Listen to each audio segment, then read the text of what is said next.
Also, the Director General filed a manifesto check here to explore the story of Ghana's VAT regime and how the NPP is promising to undo their own deeds. Tonight, we have a conversation.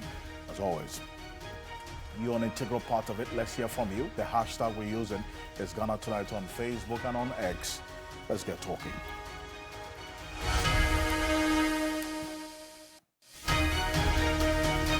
Well, let's settle for Ghana Briefs.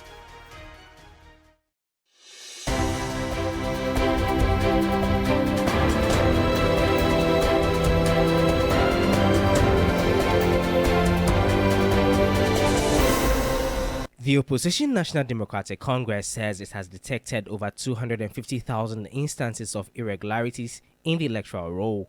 The party on Tuesday spearheaded a nationwide protest to press home the demand for a forensic audit.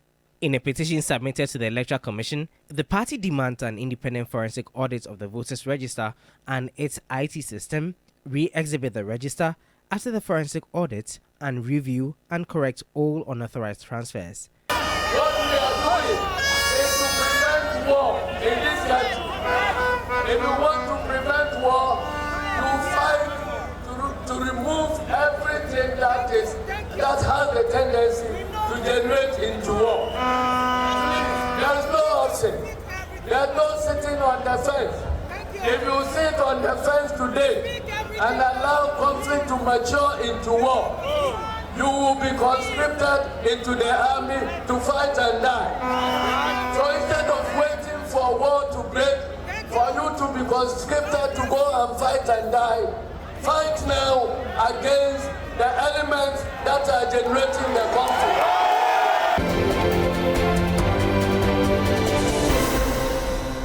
The Coalition of Domestic Election Observers, CODEO, is urging the Electoral Commission to address the concerns of all stakeholders to boost their confidence and trust in the voter register. This is the group's reaction to calls for a forensic audit of the voters' register. Part of the statement released by CODEO states that the utility of the exhibition exercise is meant to expose and correct discrepancies, inaccuracies, and any issues with the register. This is the reason all stakeholders are encouraged to take the exhibition seriously, including the political parties, aspiring candidates, and the public.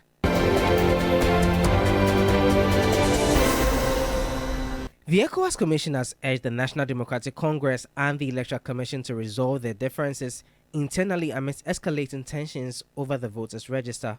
This call comes in the wake of a protest by the NDC over alleged errors in the register. Elections within the region have often become like triggers of conflicts, and they actually become conflicts when issues are not handled well. And we hope that these are some of the issues that are coming up, and we pray that the stakeholders involved will find a way of having this handled amicably so that everybody will be satisfied going into the elections.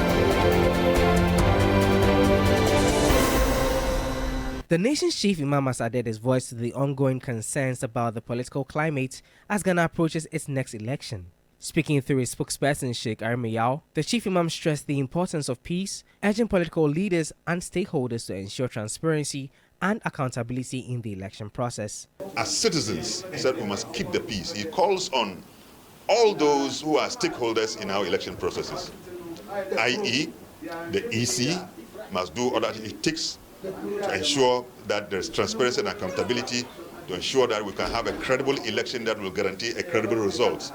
Everything that the EC must do, he must make sure they do so. He calls on the political parties to be worried, to be cautious about the way they speak to their supporters, the vitriolics, the diatribes, and some of the fierce statements that we see being put out there. And Cape Coast Sports Stadiums for renovations disrupting the Ghana Premier League season.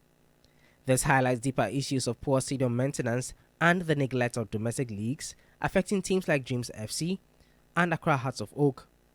Meanwhile, 3 sports sources at the Jubilee House revealed that the President, Nana Addo Dankwa Akufo-Addo, has sacked the Director General of the National Sports Authority, Doji Numikevo, from his role with immediate effect.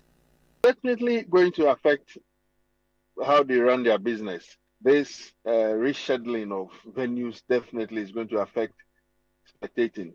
Who is going to travel to Sogakope to watch Accra Lions? Players are going to travel longer than they had anticipated at the start of the season. So it is not the best of things. I think we have a crisis on our hands. Only that what the clubs are doing is to make sure it doesn't get overblown. But seriously, if you go into the various camps and listen to the conversations going on, they are all not happy with the closure of about 4 facilities across the country.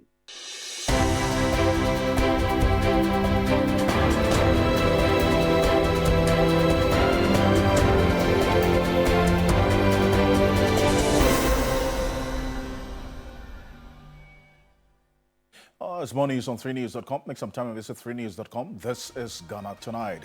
And coming up next, what next after the NDC's mega protest against the Electoral Commission?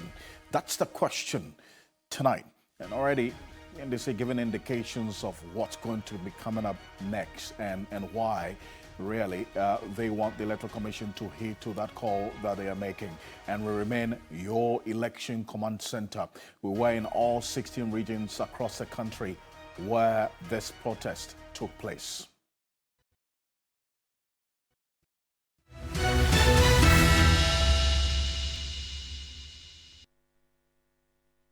And this was a protest that the NDC captioned as "Enough is Enough." And it took place across all 16 regions of the country. And in all these 16 regions, we witnessed a presentation of the petition to the various Electoral Commission offices within those regions. Here in the Greater Accra region, started off at the Kwame Nkrumah Circle, where Johnson Eshedun Ketia, the national chairman of the party, together with the minority leader, also Kesel Atoforsin, Dr. Kesel Atoforsin, interacted with my colleague Eric Mawenegbeta, who was on the ground with us, with the team. Take a look. There is no option. There's no sitting on the fence. If you sit on the fence today and allow conflict to mature into war, you will be conscripted into the army to fight and die. Take this up further in Parliament and demand that a joint parliamentary committee of some sort looks into the contents on the register. The truth is that it is so obvious for anyone to notice that the register, the electoral register, has been tampered with. The Electoral Commission has no option than to avail himself and the register for a possible forensic audit and a system audit. It is for all of us to understand that this must be done to preserve the peace of our country. And so we are demanding that as a matter of urgency, she should make the register available for forensic and a system audit. That must be done. It is non-negotiable. We are demanding that, and we insist that it should be done before the elections. And for you in Parliament, the big question is, what course of action possibly could you take in Parliament as well in relation to this? We started a call from Parliament. After this demonstration, we will look at our options. And if we have to recall Parliament for this, we will do so. I can't give you details, but what I can tell you is that don't be surprised to expect a possible recall of Parliament for us to consider the need for this register to be properly audited. Because we insist that from the level of tampering that we have seen. As Minority Leader Dr. Kesel Atoforsin, recall of Parliament is one of the options that the NDC is also considering beyond today. But at the end of the day, they presented a petition at the Electoral Commission headquarters here in Accra. Similar petitions were presented at all the regional levels where this demonstration took place. But here in Accra, the party chair presented the petition, read it out, and was received by a Deputy Commissioner at the Electoral Commission in charge of Operations, Samuel Tete. Take a look. If the findings of the forensic audit suggest, as we believe, that the register has been badly compromised, then we demand that there will be a re-exhibition of the register after the forensic audit so that we'll be able to check everything that has gone wrong in the register and prepare ourselves for a credible election. We want the commission to review and correct all the unauthorized transfers which they themselves have admitted to. We want them to adopt a revised timetable for electoral activities. Why do we say so? We don't have a credible register as yet, and printing of ballot papers and other activities are based on a credible voter register. So we think that this forensic audit must take place. We must get a credible register acceptable to all stakeholders before the other activities such as printing of ballot papers commences. So, gentlemen, I want you to know the commissioner who is receiving the petition on our behalf. Your name and designation. My name is Samuel Tete, the Deputy Chairman in charge of. Oh, that's Samuel Tete there, Deputy Commissioner in charge of operations at the Electoral Commission. That was not the only place they presented a petition here. They went to Parliament as well, and to present a petition to the Speaker of Parliament. That was also received by the Majority Leader in Parliament, together with the Minority Leader, who was actually with the protesters as well earlier today. Alexander Afenyomarkin had a few words. Take a look. I believe that this is one of the several ways of enriching our democracy. So I agree with the Minority Leader that as a House, we may have to look at the issues you presented, and I encourage all stakeholders to also avail themselves.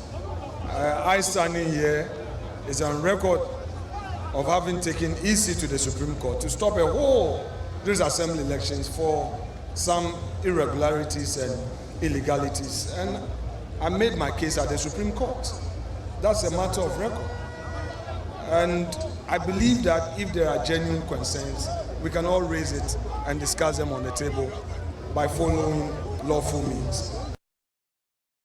So that's Alexander Afenyomarkin, the Majority Leader, says if there are genuine concerns, he's of the belief that it must be looked into. Receiving the petition on behalf of the Speaker of Parliament, Right Honourable Abansuma Akinfo Bagbin, in Parliament earlier today. But what are the concerns and the issues, the demands of the NDC in this petition that they presented to these two crucial bodies in our democracy? First off, they permit an independent forensic audit of the voters' register and its IT system.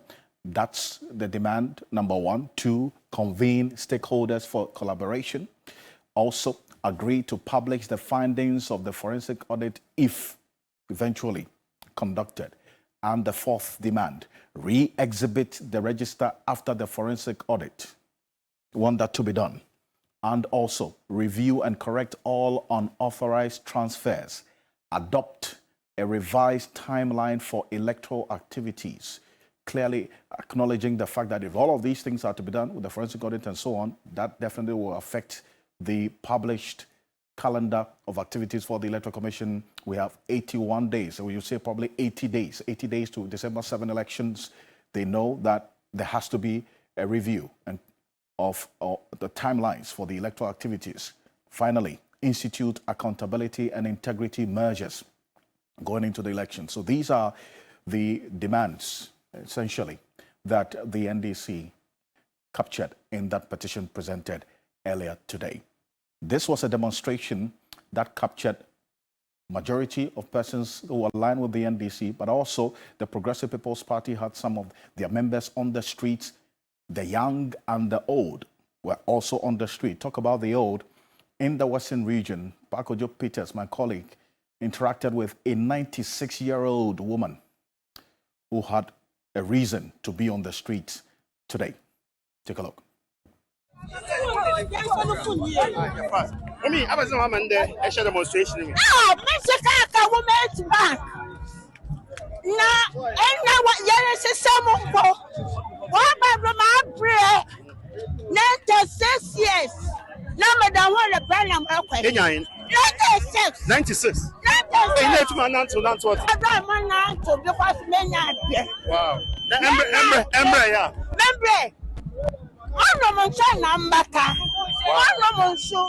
See, I have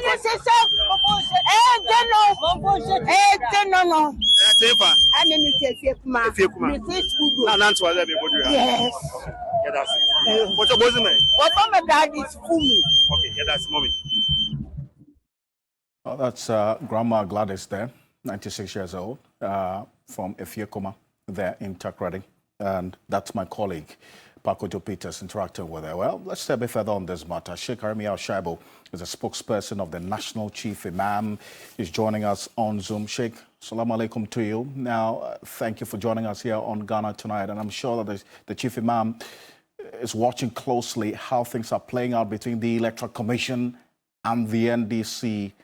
And up to this moment, does he lose sleep over how things are playing out now? Indeed, as at about several days ago, when I went to just give him some briefing about the impending demonstration by the NDC and other things having to do with the electoral environment and the rising tension in the country, and that religious leaders and other concerned are all raising their voices, and it will be necessary that he also, offers his elderly, advice. And I think that when I told him that, he felt worried. After I had suggested to him that tomorrow, Wednesday, was when we wanted to put the thing before his advisory board. Indeed, he called me back and asked that it will be too late to deal with this thing on Wednesday, so we should quickly organize. That's how come we had to organize a sort of a peace, press conference with some few media houses just this afternoon. So he has received the information with anxiety, with fear, with trepidation, with concern. At age 105, he is still worried about the state of a country that he cherishes so much, and which is on the verge of being broken apart because we are going to have an election. And it's a worrying for him also that every electoral cycle, with tensions in the country have to really reach this boiling point before we engage in elections. So it's really a matter of worry for him. Indeed, the two forerunners, the two most important flag bearers, all of them refer to him as their father.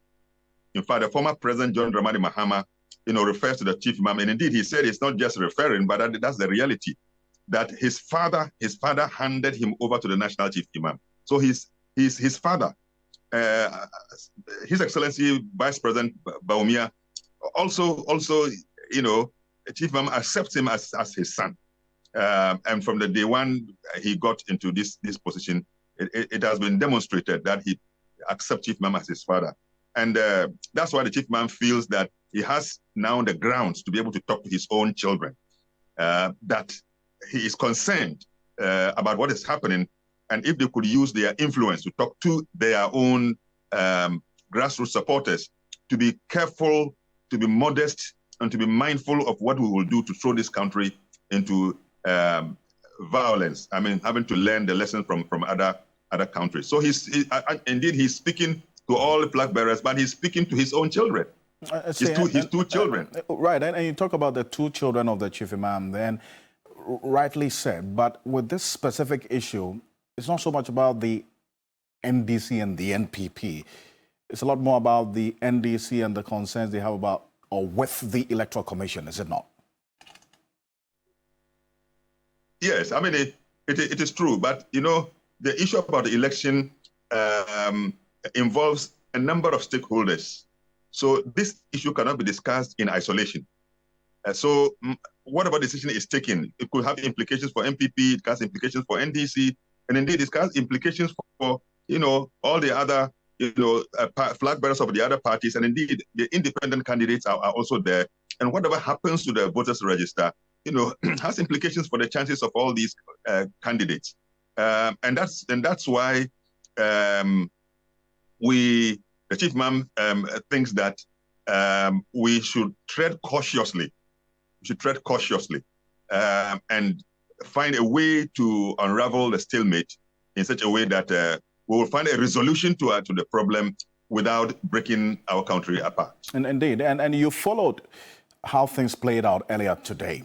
That nationwide demonstration, enough is enough, as captioned by the NDC. The demands are quite clear in that petition, as I just ran through, Sheikh. The Electoral Commission's position about those demands as well are quite clear, widely publicized. What should be, in your view, the way forward after this, the posturing of the Electoral Commission as against the demands of the NDC? Well, having to be a member of the Peace Council, I cannot express a personal opinion because under the circumstance, I'm very mindful of our collective decisions and what we can do. Indeed, I can say with confidence that ever since we heard that this demonstration was going to take place, we began some, as usual, from behind the scenes contacts to see what we can do to address, even if the demonstration comes on, to ensure that it is done more peacefully without causing any damage to anybody. And then we also see then after the demonstration, what next? And I think that the door is still open for all concerned and all stakeholders to engage in the dialogue. Dialogue is a process. And I'm sure that at the first instance of meeting between NDC and the Electoral Commission, it was just a first stage of the dialogue. And I think the dialogue is a process. So maybe that first meeting might not have led to a final resolution, but maybe another level of the discussion could lead us to a more agreeable position where almost everybody feels comfortable with the mode by which we sanitize the voters register. So I think that we plead that cool heads prevail. Cool heads prevail. That's why all the parties have a council of elders. And then when we say you are an elder, it means that you are somebody gifted with wisdom, you have a lot of experience. And I think that rather than allow the country to explode, the elders of these two parties can come together and use the elderly wisdom so that even as we pursue our concerns, we will still keep the country together so that even in the aftermath of election, you can have a country that is stable to rule. I don't think that it would be good for you to inherit a country by way of leadership when the country is not cohesive, is divided against itself. You will not find it very, very comfortable. Right. So we are, like the Chief Imam has pleaded, he's only pleading to particularly the two contending parties. But the Chief Imam also has sent a caution to the Electoral Commission. But the credibility of the Electoral Commission is very, very important. Right. And to establish the credibility, public trust is so key for that credibility.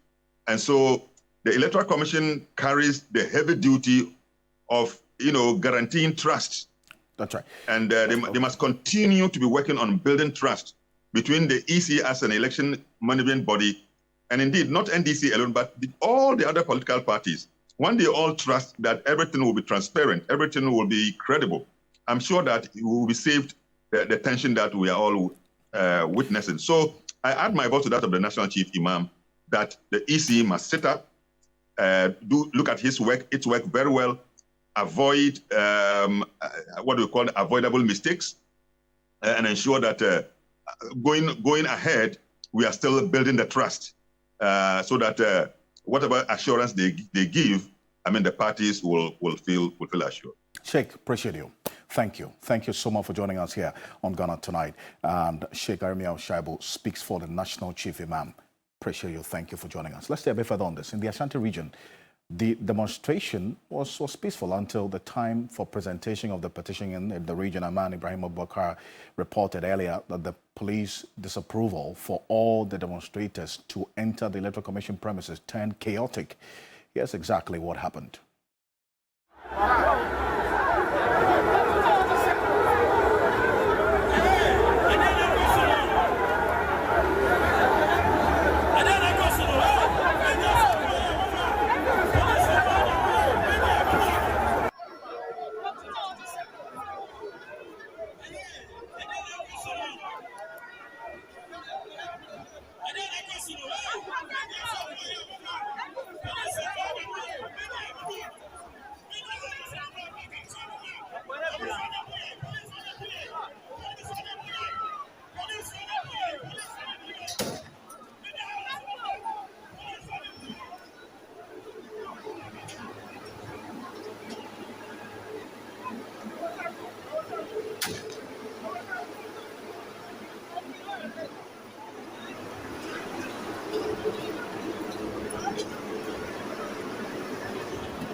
So that's the two angry supporters, and in fact these protesters earlier today in the Ashanti region. Ibrahim Abubakar is joining us on Zoom right now. Ibrahim, appreciate you. Thank you for joining us here on Ghana Tonight. We understand that as a result of what we just saw, 3 persons have been arrested by the Ghana Police Service there.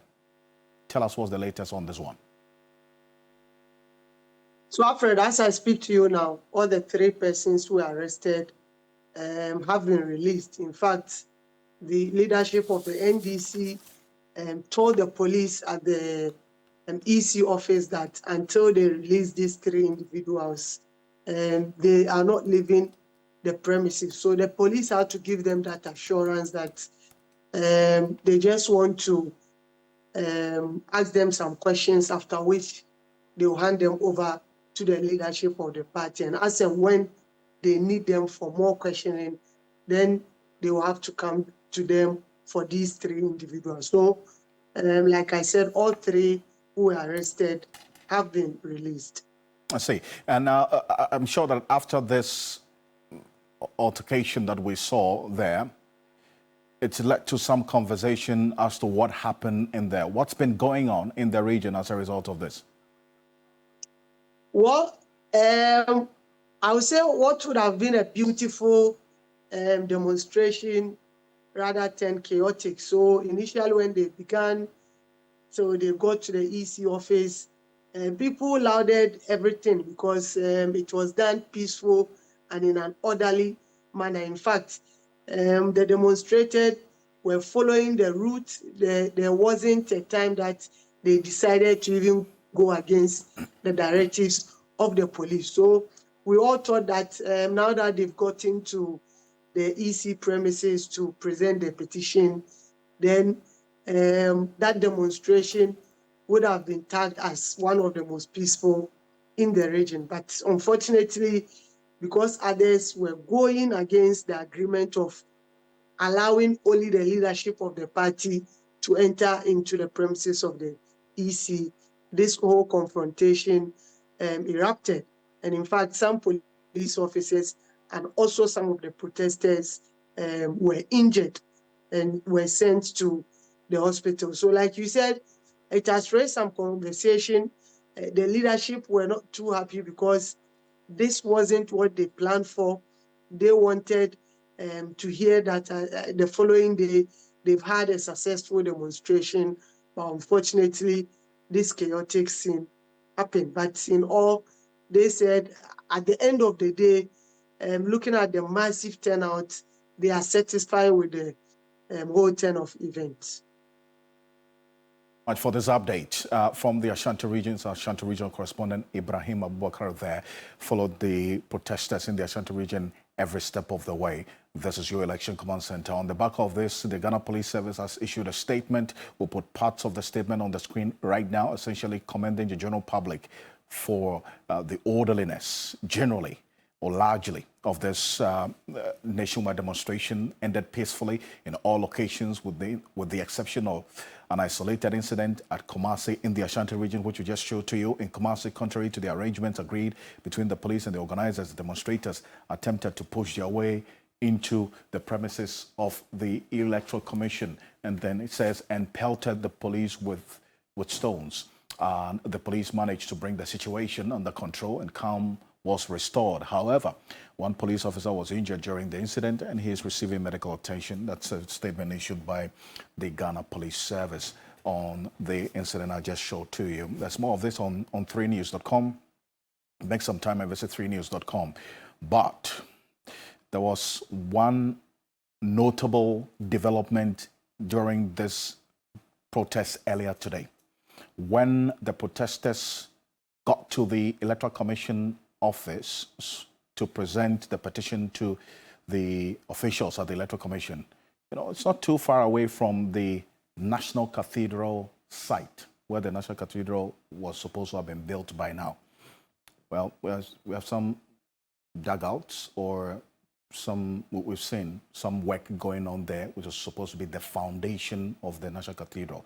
Because of those holes that have been created and the rains that we've had, there was some water that had filled these holes dug at the National Cathedral site. And some of the protesters had a field day swimming at the National Cathedral site, probably for some blessings, But take a look at this.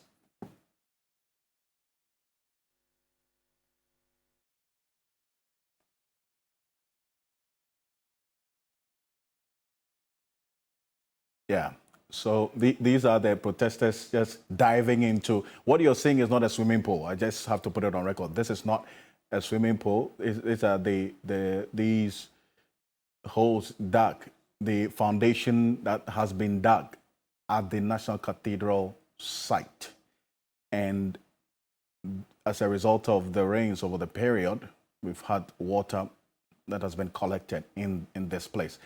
And these protesters then decided, some of them decided to just dive in and swim their anger and their frustrations against the easier way. There you have it. How about that for the cooling moment of an almost 8-hour protest? And this video is by Ketsi Dadzi TV. Capture these moments. That's on the lighter side of it. But there you have it. Yeah, I think some of these things obviously do happen on the funny side of, on the light side of what happened earlier today. And talk about sports. Dennis Boberi-Wadam is going to be joining me in a bit. He was telling me that probably these persons are training for the Olympics to represent Ghana. But we certainly appreciate the team from Media General who are on the ground today. Eric Mayona-Egbeta, Judith Brown, we have also Ishmael, and then also the many other people who were there. Derek, who was in charge of the photos you see there. Clifford on the ground as well. Beatrice Edu at the Electoral Commission, the entire team. Great job done earlier today. So there you have it. There's more of these and everything related to this demonstration on 3news.com. Make some time and visit 3news.com. This is your election command center. Coming up next, we explore the VAT regime on manifesto check here on your election command center. And there's a promise that was made by the NPP in this 2024 manifesto. Compare what was captured in the 2020 and 2016 manifesto as well. And that is manifesto check here on your election command center.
Well, the manifesto checker, Dennis Boberi-Wadam, is here. What's with the VAT regime and the promise to change the regime as we have it now? Well, so tonight we are looking at the VAT story, and we decided to caption it, the MPP's promise to undo their own deeds. Undo their own deeds? Yes. What did they do that they are seeking to undo? Well, we'll find out that in a bit. But this promise is coming from the MPP's Manifesto 2024, and it is to the effect that they are promising to have some reforms in the VAT regime. And what they intend to do is by merging all the levies into a single line item levy and treat the merged levy as part of input and output VAT to eliminate the cascading effect in the current regime. So this is what has been captured in their 2020 manifesto. I mean, the NDC has a similar promise, but that is just to the effect that they want to undertake a comprehensive reform of Ghana's VAT regime to provide relief for households and businesses. And as we move forward, you understand what they mean by, I mean, the MPP means by the cascading effect, and what the NDC also means by giving relief to household and then businesses. Now, this is a transaction that was done by one of our colleagues in the newsroom. So he bought data for his household. And this is what you see by way of a receipt. What you have on the screen, you have a method of payment that has been indicated. Less tax actually means that this is the actual value of the data that the person bought. Okay. However, there's a CST, that's the communication service tax of 5%, which translates to a certain figure, 12.93. There's a National Health Insurance Levy, 2.5. There's Get Fund, 2.5. All of this, there's COVID. 46%. Yes. Now there's what we call the VATable value.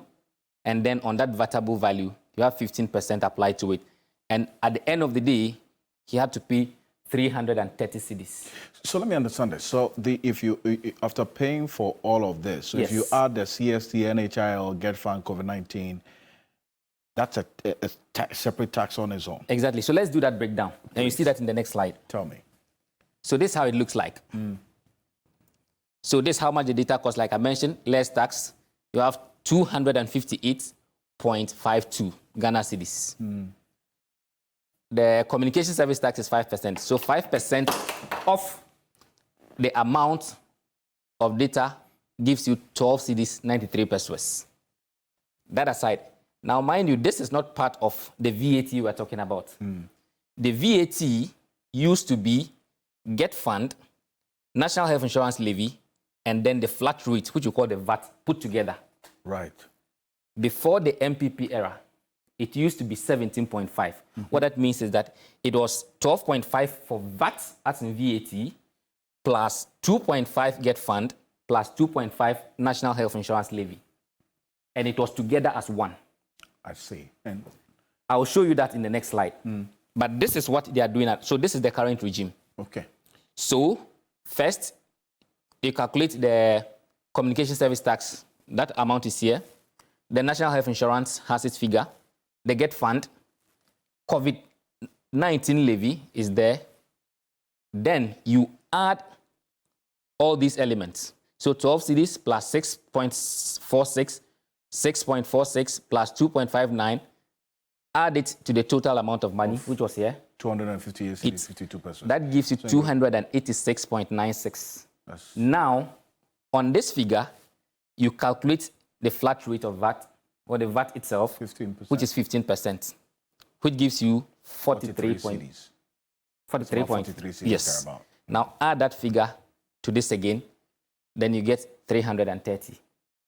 What it means is that you have actually added the National Health Insurance, the GET Fund and the COVID figures to the amount, the value of the data, and now having to deduct, to do a 15% of that again. The effect is not the same.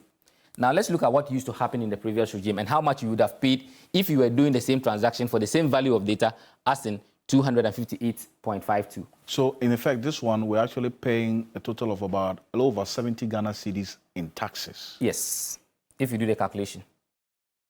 Okay. Now let's move forward. So this is the previous regime, how it existed before we came to this. Okay. Now under that regime, simply what we would have done would have been for us to just take, so if it's 5% of CST, 5% of that, the figure, National Health Insurance 2.5, GET Fund 2.5, COVID 1, and just add up. In that case, straight up, you are getting a total of 325.74.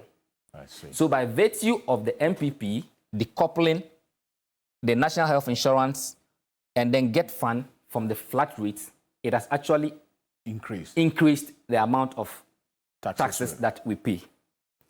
Now, or what do you say? Maybe the incidence of the tax, that's yes. the impact, right? But mind you, even before we got to a VAT being 15%, it was 12.5%. It was in 2023 that the MPP increased it to 15%. Now, why we are saying the MPP's promise to undo... The approval of this increase was by one vote in Parliament. Exactly. Call that. Now, why we are saying that this is the MPP's promise to undo their own deeds is because we found ourselves in an era where it was like this. Straight up, you calculate, you will get something less. Now, they introduced a new regime where they decoupled it. The effect is much higher than it used to be.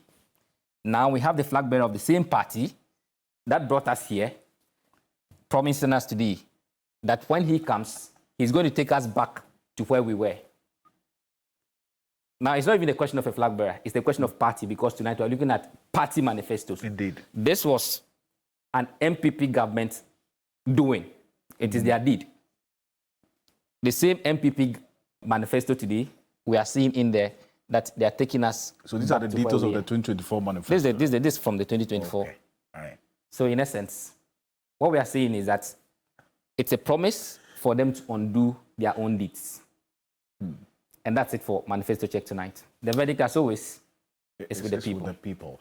But the evidence of the taxes and its impact is in our yes. pockets. It's in our colleague was actually crying. I mean, it's the reason he couldn't understand why it cost this, for him to pay this much. But hopefully, the next MPP government, with this promise, he will pay less than this. Anyway, well, it's with the people a verdict indeed. I thank you so much, Dennis Boberwadam. There's more of this you can find on 3news.com. Coming up next, there's been a development at the National Sports Authority.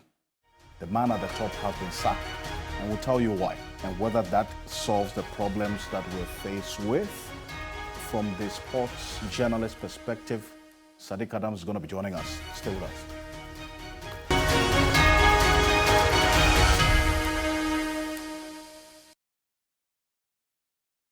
Welcome back. This is Ghana Tonight. President Akufo-Addo has sacked the Director General of the National Sports Authority, NSA, Doji Numekevor, from his role. According to 3 sports sources at the Jubilee House, the decision takes immediate effect. President Akufo-Addo is set to have decided to relieve the Director General of the Sports Authority of his post following news about the poor state of the country's football pitches. Dr. Doji Numekavo was appointed as the interim Director General of the National Sports Authority on the 26th of February this year. 2024, following the departure of Professor Peter Twumasi, who served in that role for 6 years. So let's have a conversation on this. And sports journalist Sadiq Adams is joining us. We call him Sports Obama. Sadiq, it's good to have you connect with us here on Ghana Tonight. Good news for you. Does it give you indication that all our problems with this poor stadia we have now, at least, is being solved? Well, thank you very much, Alfred. Not really. I think that the distraction is far too evident. That a sack at this point does very little to what has been, omissions that have been done under the National Sports Authority. In fact, if the sacking of the National Sports Authority boss is going to change anything with respect to the international embarrassment we have received last week and this week, that would have been done. But nothing of the sorts would change the nature of the stadia, would change the fact that we are not going to play matches at home, and the fact that we do not currently, as a proud football nation, have one single Category 3 standard pitch. I think the decision to sack him may have emanated from other factors, because the president is quite aware what has transpired in the last few years and the money that has been sunk under the guise of renovating our various stadia.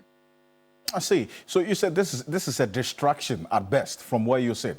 It's in no way give you any indication that this is a serious development in addressing our problems.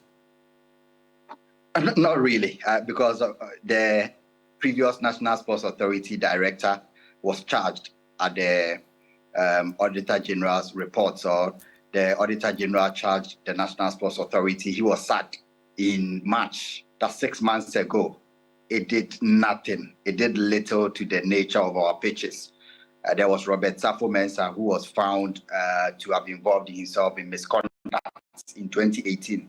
He was removed before Professor Twumasi was brought in. So from 2018 till date, the National Sports Authority has had 3 separate Director Generals. If these moves were going to change anything with respect to their structure and governance, I have been in this, and I think that this is only a distraction. 1, 2, the damage has been caused, and 3, the new person coming will do very little within this short time to get us back. Because the problem is not about the changing of the National Sports Authority director. It is about the whole governance structure that has been politicized. This is an office that should be depoliticized. It requires expertise.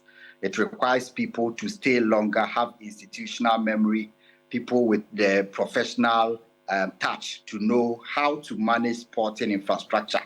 And we are going to get another political appointment. And at the end of the day, the same incompetence and the extreme level of negligence that has characterized the National Sports Authority is not going to change if the governance structure and the appointing powers of the president doesn't change.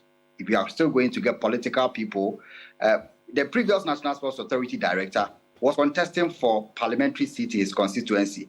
This current National Sports Authority director is currently contesting, and I have understood that it's one of the reasons why he's even kept long and the president kept contemplating on the decision, because he's going to contest for a highly contestable seat in the Greater Accra region. Until we stop the appointment of political people, square pegs in round holes, nothing substantial is going to change to the stadia in this country.